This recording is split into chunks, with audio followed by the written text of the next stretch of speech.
नमस्कार दोस्तों, कृपया अपनी जेब से किसी भी मूल्य का एक बैंक नोट निकालें और उसका ध्यानपूर्वक अवलोकन करें। स्क्रीन पर आपके सामने जो 100 रुपए का नोट प्रदर्शित किया जा रहा है वो 8 नवंबर 2016 को की गई नोटबंदी के बाद जुलाई 2018 में भारतीय रिजर्व बैंक द्वारा जारी किया गया था।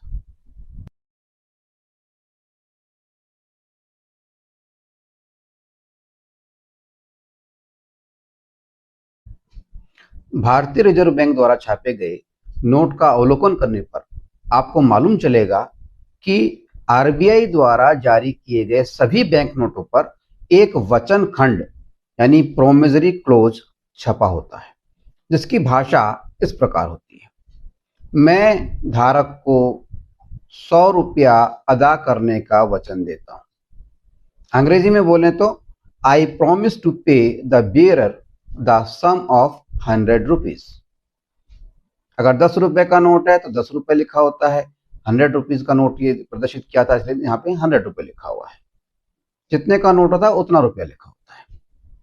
क्या आपने कभी ये सोचा कि आखिर नोट पर छपे हुए इस वचन खंड यानी प्रोमिसरी क्लोज का मतलब क्या है?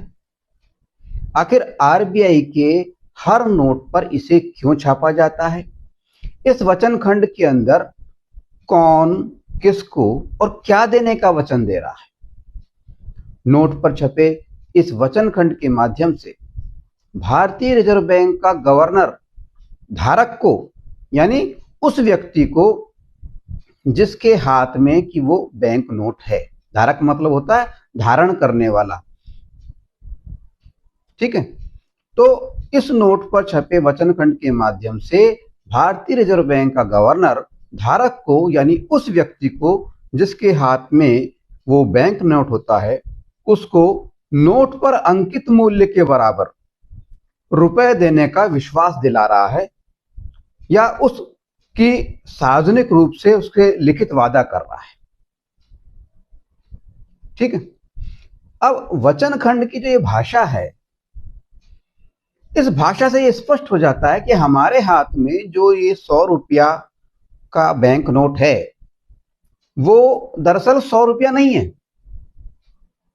हमारे हाथ में मौजूद 100 रुपए का बैंक नोट केवल रिजर्व बैंक के गवर्नर के हस्ताक्षर से जारी धारक को 100 रुपए अदा करने यानी 100 रुपए लौटाने के वादे की पर्ची या रसीद मात्र है।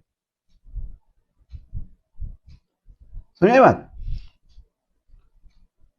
यहां पर हमारे दिमाग में दो मुख्य प्रश्न आते हैं कि नंबर 1, जब रिजर्व बैंक द्वारा जारी 100 रुपए का नोट 100 रुपया नहीं है तो आखिर वो 100 रुपया क्या है? पहला सवाल। और दूसरा सवाल, यदि कोई कहे कि रिजर्व बैंक द्वारा जारी 100 रुपए का नोट ही 100 रुपया है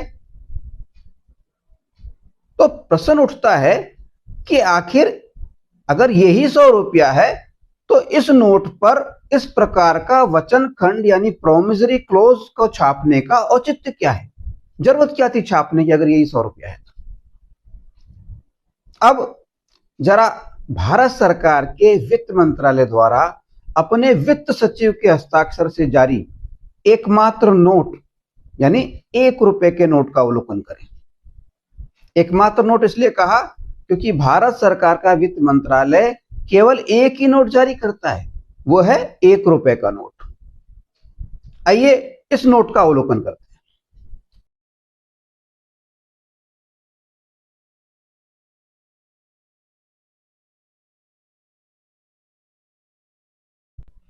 क्या आपको भारत सरकार के वित्त मंत्रालय द्वारा जारी इस 1 रुपए के नोट पर कोई वचन खंड या प्रोमिसरी क्लोज लिखा हुआ छपा हुआ दिखा? नहीं दिखा ना। अब सवाल उठता है, आखिर भारत सरकार के वित्त मंत्रालय द्वारा छापे गए 1 रुपए के नोट पर वचन खंड प्रोमिसरी क्लोज क्यों नहीं छापा जाता है, जबकि भारतीय रिजर्व बैंक द्वारा छापे गए प्रत्येक नोट पर ये वचनखंड छापा जाता है।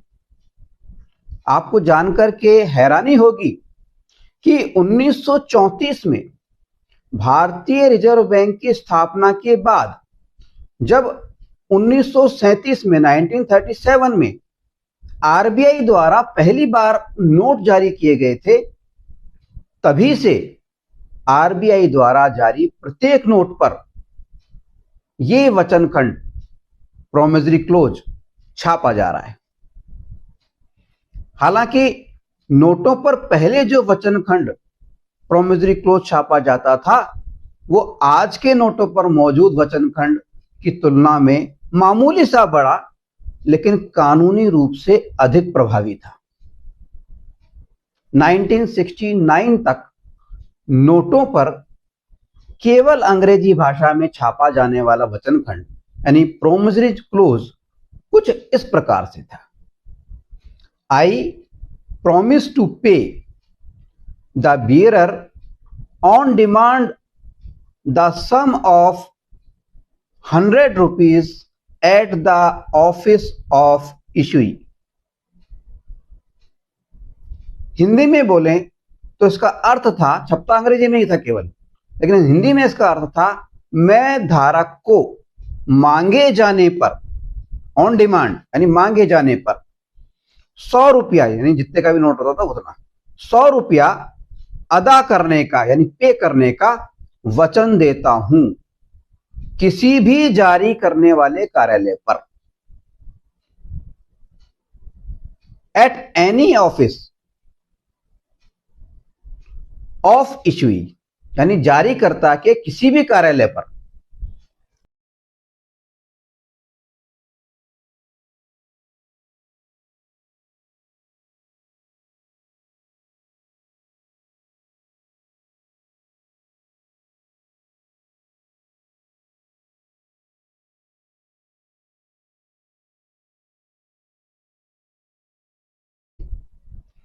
नाइनटीन 1969 में नोटों पर छपे इस वचनखंड से छेड़छाड़ की गई और चालाकी पूर्वक वचनखंड में से ऑन डिमांड और एट एनी ऑफिस ऑफ इशुई शब्दों को हटा दिया गया और चालाकी पर पर्दा डालने के लिए कहा गया कि वचनखंड पहले बड़ा था, हमने बस उसे छोटा किया है। ऑन डिमांड और एट एनी ऑफिस ऑफ इशुई शब्दों को हटाने से पुराने वचनखंड के अर्थ में कोई प्रभाव नहीं पड़ा है, कोई फर्क नहीं पड़ा है। जैसा पहले उसका मीनिंग था वही मीनिंग अब है। उन्होंने कहा कि इससे वचनखंड द्विभाषी बना दिया है हमने। पहले केवल अंग्रेजी में छपता था, अब अंग्रेजी के अलावा हमने हिंदी में भी इसको छापा है। इस प्रकार की कुछ बातें कही। ध्यान रहे, पहले नोटों पर वचनखंड केवल अंग्रेजी में छापा जाता था। 1969 के बाद यानी 1970 से नोटों पर वचनखंड को हिंदी एवं अंग्रेजी दोनों भाषाओं में यानी द्विभाषी रूप में छापा जाता है। या हमारे मन में तीन सवाल पैदा होते हैं जो 1969 के अंदर जो चालाकी हुई उससे तीन सवाल हमारे दिमाग में पैदा होते हैं। पहला कि पुराने वचनखंड में से ऑन डिमांड और एट एनी ऑफिस ऑफ इशुई शब्दों को आखिर हटाया क्यों गया? भाई ये तो कोई कारण नहीं कि पहले बड़ा था उसको छोटा कर दिया, उसके पीछे कोई न कोई राज है। दूसरा सवाल यह है कि क्या ऑन डिमांड और एट एनी ऑफिस ऑफ इशुई शब्दों को हटाने से पुराने वचनखंड के अर्थ में या उसकी कानूनी वैधता पर कोई प्रभाव नहीं पड़ा है? क्या लगता है आपको? निश्चित तौर पे पड़ा होगा। तीसरा सवाल हमारे दिमाग में उठता है कि अगर बदलना था तो केवल इन शब्दों को ही क्यों हटाया? पूरा वचनखंड को ही क्यों नहीं हटा दिया? चाहते तो वचनखंड भी हटा सकते थे, आखिर क्यों नहीं हटाया? इस वीडियो में उठाए गए सवालों के जवाब हम भी खोज रहे हैं और आप भी खोजना प्रारंभ कीजिए। यकीन मानिए, आपकी खोज आपको रहस्यों के एक ऐसे महासागर तक पहुंचा देगी जहां से आपको देश के नागरिकों के आर्थिक शोषण हेतु आजादी से पूर्व रिजर्व बैंक ऑफ इंडिया की 1934 में स्थापना के साथ ही रच लिए गए अकल्पनीय आर्थिक षड्यंत्र की अनेक आश्चर्यजनक परतें दिखाई देने लग जाएंगी। इन प्रश्नों के जवाबों के अलावा बैंक नोटों से जुड़े अनेक हैरत अंगेज सवालों व जानकारी के साथ हम आपसे पुनः रूबरू होंगे। तब तक के लिए जागते रहिए, खोजते रहिए और सोचते रहिए। जय हिंद, जय भारत।